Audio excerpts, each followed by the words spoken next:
The studio lights of The View gleamed brightly on this crisp autumn morning in New York City, casting a warm glow over the familiar round table where the co-hosts, Whoopi Goldberg, Joy Behar, Sunny Hostin, Sarah Haynes, and Alyssa Farah Griffin, sat poised with their signature mugs of coffee, ready to dive into another day of candid conversations and celebrity banter.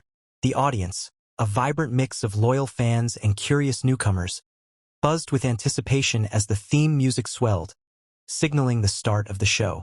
Whoopi, ever the steady anchor, welcomed viewers with her booming laugh, teasing the lineup that promised everything from political hot takes to heartwarming human interest stories. But today, the real fireworks were yet to come, hidden beneath the polished surface of promotional pleasantries. As the camera panned across the cheering crowd, the doors swung open to reveal the guest of honor. Sylvester Stallone, the undisputed king of underdog tales, striding in with that unmistakable Rocky Balboa swagger, broad shoulders squared, jaw set in determination, his eyes twinkling with the kind of hard-earned wisdom that only decades in the Hollywood trenches could forge. At 79, Sly looked every bit the legend, dressed in a sharp charcoal suit that hugged his still impressive frame. A subtle nod to his latest project, a gritty comeback thriller titled Underdog Redemption, where he reprises a role not unlike his iconic boxers, fighting against all odds in a world that had long written him off. The crowd erupted in applause, a thunderous wave that seemed to shake the very foundations of the ABC studio, and Stallone waved graciously, his trademark half-grin flashing as he took his seat opposite the panel, exchanging quick handshakes and air kisses with the hosts.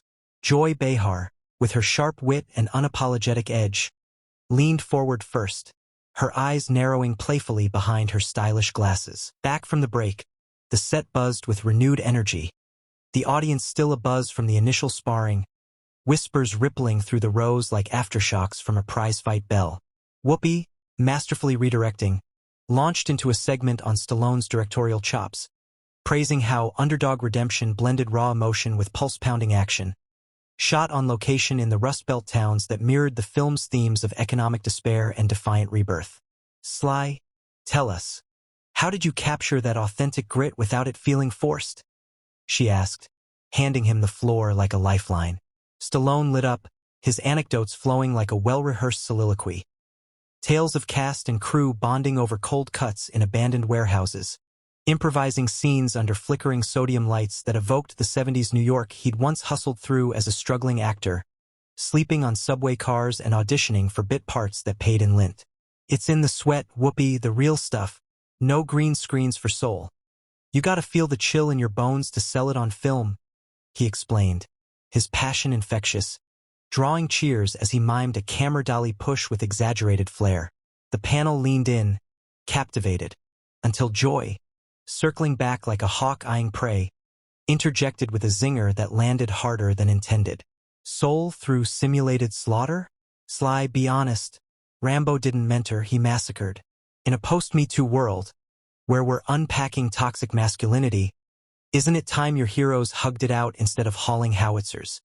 Her words sliced through the levity, the audience gasping in unison, a collective intake that hung heavy as the co-hosts exchanged wide-eyed glances. Sunny's hand fluttering to her mouth, Sarah shifting uncomfortably in her seat. Joy's intent was comedic provocation, her style honed over decades of skewering sacred cows on this very stage. But this time, the barb hooked deeper, grazing the core of Stallone's legacy. The applause died down awkwardly, leaving a vacuum that Whoopi, with her decades-honed instincts, rushed to fill by pivoting to safer shores. A rapid-fire round of this or that, where Stallone good-naturedly chose boxing over ballet, Philly cheesesteaks over kale smoothies, and Rocky over Rambo, in a nod to his sentimental favorite. Laughter bubbled up again, tentative at first, then fuller as the guest's charisma worked its magic, disarming the tension like a well-timed uppercut feint. Sarah seized the moment to gush about his influence on female athletes, recounting how Rocky inspired her own fitness journey, while Sunny delved into the socio-economic undercurrents of his new film, drawing parallels to current labor strikes and the fight for fair wages in an age of gig economies. Sly, you're not just entertaining, you're educating, showing us that redemption isn't handed down. It's hammered out in the forge of adversity, she said. Her words a balm that coaxed a genuine smile from Stallone. He nodded appreciatively, launching into a heartfelt aside about his late son Sage. How channeling grief into art had been his lifeline, turning personal loss into universal anthems of endurance.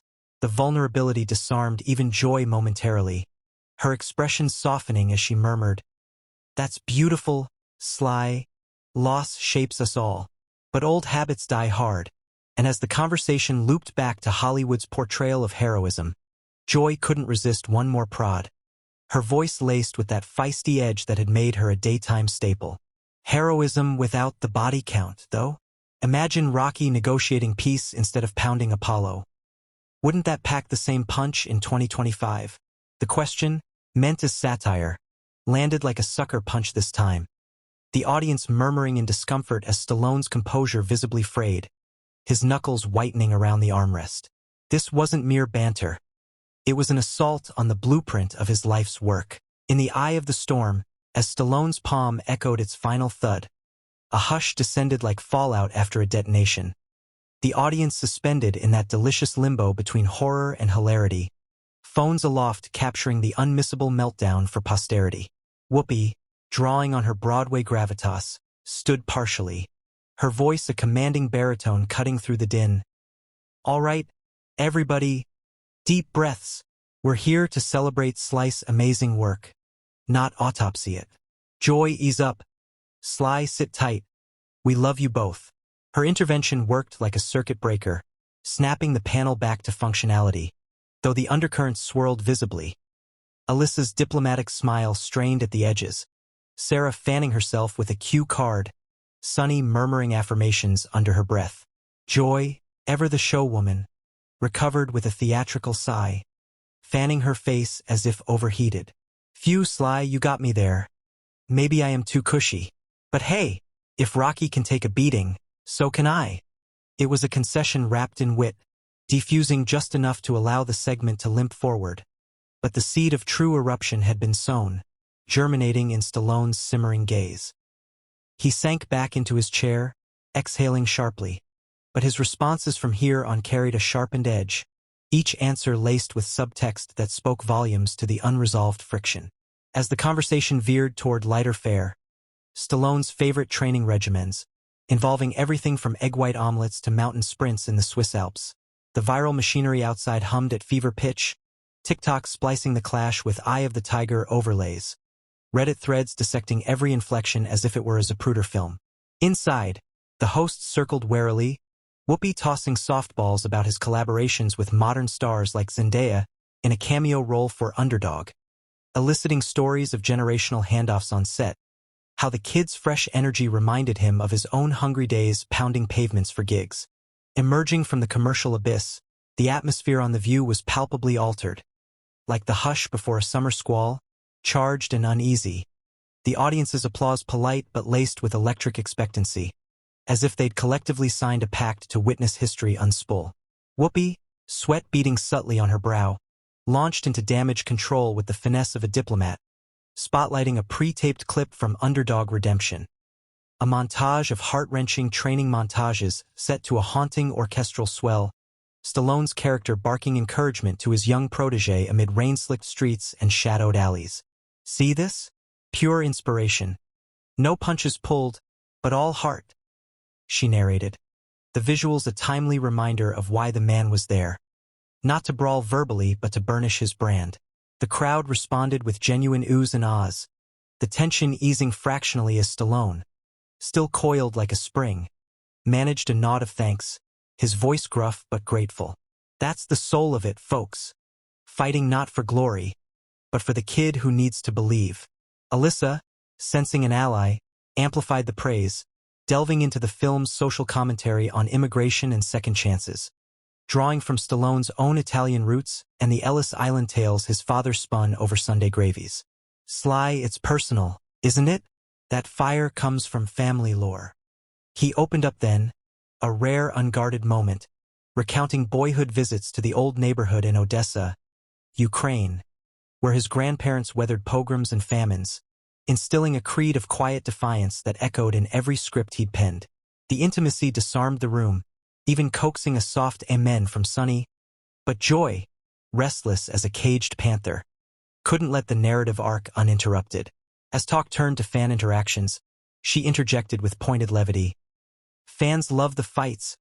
Sure, but do they ever ask for less bloodshed? More bromance?